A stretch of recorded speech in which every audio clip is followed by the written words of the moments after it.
Bonjour, aujourd'hui nous allons faire une présentation des applications Office sur OwnCloud. Il faut tout d'abord se loguer avec son nom d'utilisateur et mot de passe. Après la connexion, vous arrivez directement sur votre répertoire de travail avec les documents et dossiers que vous avez créés. Si vous souhaitez créer de nouveaux documents ou dossiers, il suffit d'appuyer sur l'icône plus en haut à gauche de l'écran. L'interface est très similaire à Microsoft Office. Ceci signifie que vous n'avez pas à apprendre un nouveau programme et que vous pouvez conserver tous vos réflexes. Comme vous pouvez le remarquer, l'extension du fichier est DocX, comme Microsoft Word. En effet, la compatibilité est de 100% avec les applications Office, Word, Excel et PowerPoint. Vous avez accès aux fonctions exactement de la même façon que Microsoft Word. Il y a quand même quelques petites différences avantageuses. Par exemple, l'adresse email n'est pas automatiquement mise en lien, ce qui pour certains est une fonction gênante de Microsoft Office. Si vous souhaitez créer un lien, il suffit de faire un clic droit sur le texte et de copier l'URL. Pour le reste, vous avez absolument les mêmes fonctions que sur votre logiciel Microsoft Word. Vous savez peut-être qu'OpenOffice, le logiciel que vous voyez à l'écran, a été reconnu comme la meilleure alternative à Microsoft Word, voire même plus puissant et plus convivial. Vous pouvez facilement configurer les langues du texte pour les traductions en appuyant sur le petit icône de Map Monde en bas de l'écran. La langue est importante pas uniquement pour la correction orthographique, mais également pour la thésaurisation, c'est-à-dire la recherche de synonymes. Vous remarquerez également que les barres d'outils sont très similaires à vos logiciels favoris, avec en plus des fonctions de collaboration intégrées. Vous pouvez ajouter des commentaires ou bien des notes à usage interne. Les deux dernières icônes en bas de la colonne vous permettent d'accéder à la documentation en ligne d'OpenOffice. Une fonction très puissante est le fait que vous n'avez jamais besoin de sauvegarder vos documents. Ils sont automatiquement sauvegardés. Si votre ordinateur plante, si vous omettez de sauvegarder, ce n'est pas grave. Il suffit de rouvrir le document et vous remarquerez que celui-ci est à jour à la virgule près. La fonction de sauvegarde sert en réalité à exporter votre document dans différents formats, qu'il s'agisse de DocX ou de PDF. Vous pouvez exporter vos documents au format texte, HTML ou d'autres formats génériques. Votre application Huge détecte également l'imprimante connectée à votre ordinateur, qu'il s'agisse d'un ordinateur de bureau ou à domicile. Et cela sans avoir besoin de faire aucune configuration. Les paramètres avancés permettent différents réglages, tels que l'activation du correcteur orthographique, ou bien encore autoriser les autres utilisateurs à voir vos modifications en temps réel.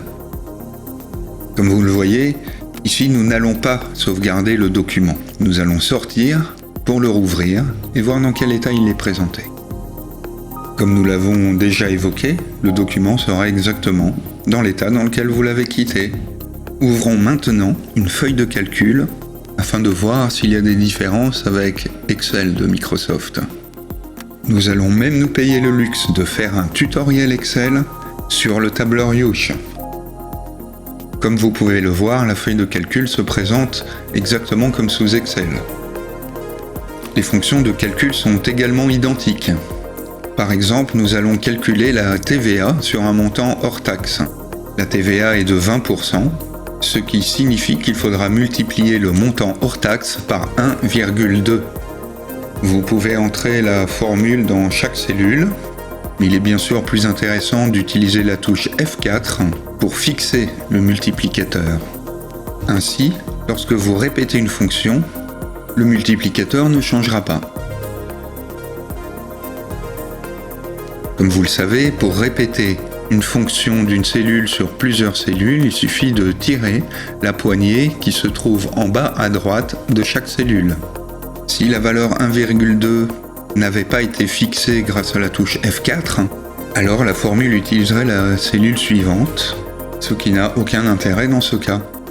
Comme vous le voyez, ça fonctionne exactement comme sous Excel. Et c'est une bonne nouvelle, il n'y a rien qui change. Et vous n'avez donc aucun apprentissage à faire.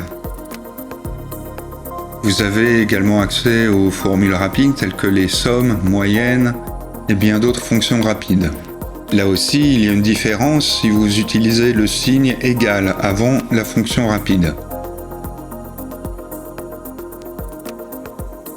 La fonction égale avant une somme, par exemple, permet de sélectionner les cellules que vous voulez additionner.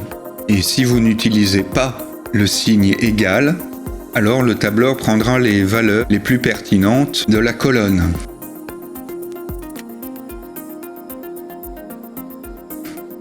Comme vous pouvez le voir, la somme se fait automatiquement dans la deuxième colonne en n'utilisant pas le signe égal. Pour avoir le montant de TVA, il suffit de multiplier la somme hors taxe par 0,2, ce qui revient à demander au logiciel de me trouver 20% de la somme hors taxe. 20%, c'est en effet x fois 0,2. Comme avec Excel, il faudra faire attention à l'utilisation de la virgule et du point. Ici, l'utilisateur se trompe et inscrit 0.2 au lieu de 0,2. Comme le logiciel est réglé sur français, 0.2 ne sera pas un chiffre. Il faudra utiliser 0,2 sous peine de voir une erreur de calcul. Bien sûr, cela se règle. Mais ici, nous avons choisi de vous montrer le logiciel comme il vous est livré, c'est-à-dire en version française. Ce type de réglage peut être différent par utilisateur. Ainsi, si vous avez des utilisateurs américains par exemple, ils pourront utiliser 0.2 au lieu de 0,2. Comme vous le voyez sur cet exemple très simple, vos réflexes acquis sous Excel n'ont pas à changer. Vous n'avez rien de nouveau à apprendre. Les barres d'outils sont assez identiques et vous avez en plus des fonctions collaboratives. La barre d'outils Plugin montre les différentes intégrations possibles. Vous pouvez insérer des vidéos YouTube, utiliser le correcteur d'orthographe, la thésaurisation et bien sûr insérer des images et créer des macros. Dans la version de démonstration, le module de traduction n'est pas intégré.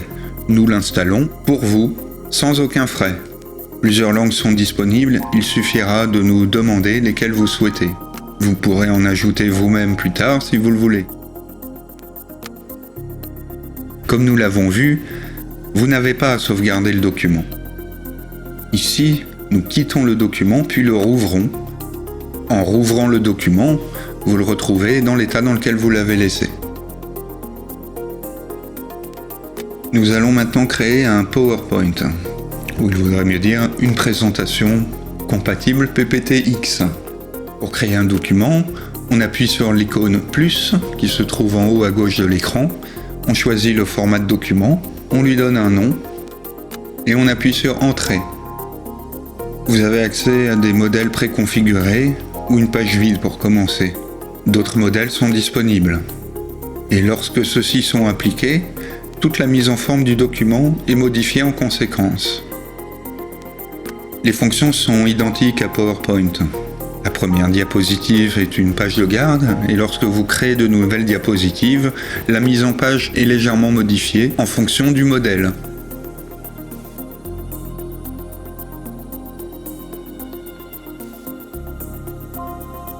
Ici, l'utilisateur recherche la fonction de centrage. Il va la trouver facilement, ne vous inquiétez pas. Cela signifie que vos collaborateurs, qu'ils soient débutants ou experts, n'auront pas à perdre de temps à apprendre un nouveau logiciel.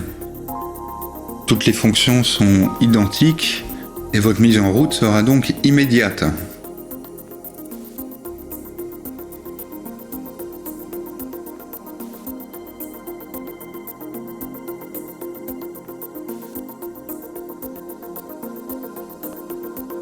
Comme avec les autres documents, nous n'allons pas sauvegarder, nous allons tout simplement sortir, puis charger à nouveau le document pour voir dans quel état il est. Vous remarquez peut-être que le temps de chargement est un tout petit peu plus long qu'au démarrage, parce que nous avons un modèle, et donc le chargement est légèrement plus long que sur un document sans mise en forme. Vous pourrez bien sûr utiliser la fonction de sauvegarde pour sauvegarder le document sous un nom différent ou bien l'exporter à différents formats tels que PDF, PPTX et d'autres formats moins courants. Voilà, nous en avons terminé avec cette présentation très rapide de OwnCloud et de la suite Office offerte par Yush. Il ne nous reste plus qu'à vous souhaiter la meilleure productivité grâce aux outils Yush. Grâce à notre cloud vraiment très puissant, nous pouvons facturer par tranche de 100 utilisateurs, là où d'autres factureraient pour 1 ou 10 utilisateurs. Nous vous laissons calculer, dans le tableur Excel que nous venons de voir, les économies que vous allez réaliser. À très bientôt sur Yush.